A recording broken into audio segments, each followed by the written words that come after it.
வணக்கம். நெருப்பு தமிழன். அயராது உழைக்கும் தமிழகத்தினுடைய முதலமைச்சர் விஜய் அப்படின்னு எல்லாரும் இணையங்களை உருட்ட ஆரம்பிச்சிருக்கிறாங்க. என்னப்பா அப்படின்னு கேட்டால், அவர் காலையில் வர்றவர் வரும்போதே சாப்பாடு கூடையில் எடுத்துகிட்டு வந்துடுறாராம்.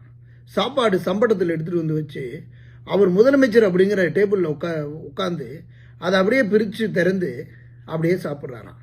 சாப்பிடுவதற்கு கூட வீட்டுக்கு செல்லாமல் சாப்பாடை எடுத்து வந்து இங்கேயே அமர்ந்து உட்கார்ந்து சாப்பிடக்கூடிய இப்படி ஒரு முதலமைச்சர். அதில் கூட அவர் நேரத்தை ஒதுக்குறது இல்லை. அப்படியா ஏங்க, அவர் தேர்தல் பிரச்சாரத்திற்கே போகலை.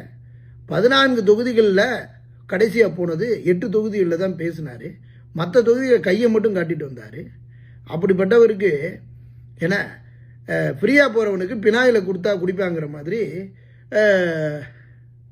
ஓசியில் போகிறவனுக்கு ஏசி கூட பெரிய விஷயங்கிற மாதிரி, இப்போ அவருக்கு சும்மா வீட்டில் உட்காந்துக்கிட்டு இருந்தவருக்கு 108 ஆம்புலன்ஸை 108 கொண்டாந்து நடுத்தருவில் நிறுத்திட்டு போயிருக்கிறாங்க.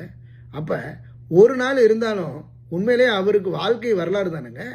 முதலமைச்சருங்கிற முதலமைச்சராக ஒரு பெரிய வரலாற்று சாதனையை படைச்சிருக்கிறாரு.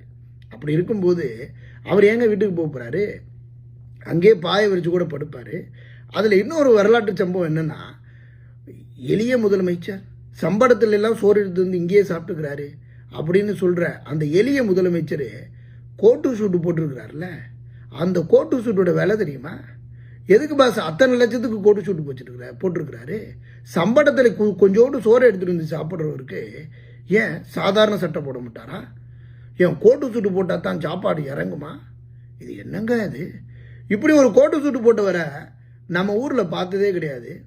எனக்கு என்னமோ கோட்டு சூட்டு போட்டுட்டு இவர் முதலமைச்சர் மாதிரி இல்லை, வேற மாதிரி இருக்கிறாரு.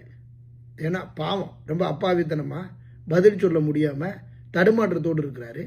நம்ம முதலமைச்சர் இந்த கோட்டை போட்டுவிட்டு எளிமையாக இருக்கிறாரு, ஒளிமையாக இருக்கிறாரு அப்படின்னு உருட்டுறதெல்லாம் விட்டுட்டு தயவு செய்து ஏதாவது உருப்படுறதுக்கான வழிகளை பாருங்கள்.